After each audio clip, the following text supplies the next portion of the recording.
But I have to say, man, that's really top notch. It's great. I'm not gonna blow too much smoke up your ass, but that is what you're here for. But I want to know how you were able to get interviews with these people. These are industry greats. These are heavyweights. Yeah, it's a grind, man. It's basically every single day, just reaching out to people, emailing people, following up with people.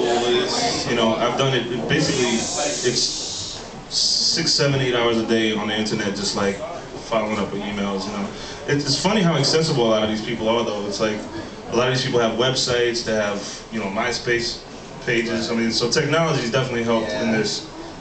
Also with the footage, a lot of that stuff we track down through the internet, and you know, Netflix, believe it or not, has crazy footage.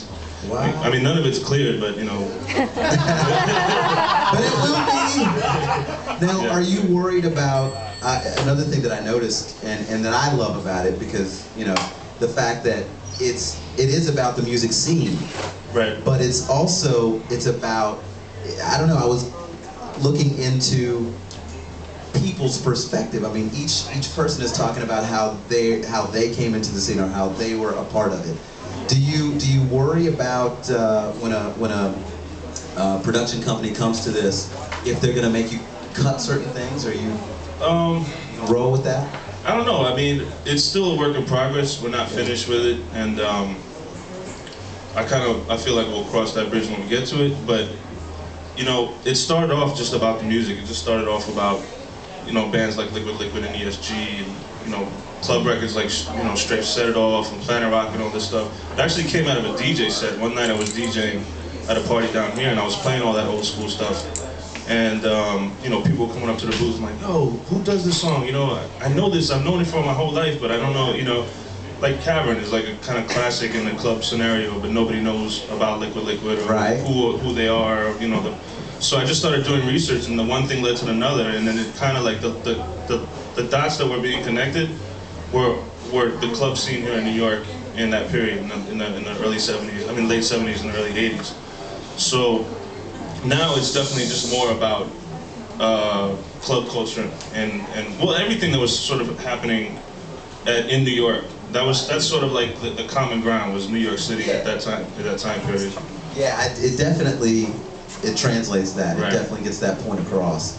What I mean, how long have you been working on this, and you know, and what do you want to do with this? What do you want people to get from this? I've been working on it personally for about a year on my own, and I have a partner now. My boy Reed is shooting and editing it with me. Yeah, he's not here tonight, but big ups to Reed. He's amazing. He's doing an amazing job shooting and editing.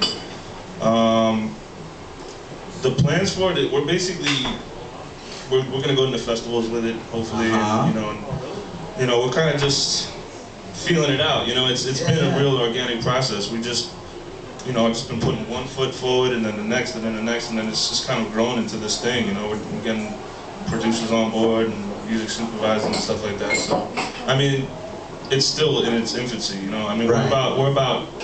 No, I wouldn't say in its infancy. We're about 3/4 done shooting. Okay. But you know, the archival footage and the music clearance and all that shit is gonna be. I don't want to think about that shit. Yeah, and you know, in a time of Netflix and DVDs, just my suggestion, you got to have the hooked up special features. The what? The special features, man. In the menu, all the joints, all the shit, the outtakes and stuff. Right. Gotta have that in there. Well, a lot of that footage is taken from a lot of music videos. So, right.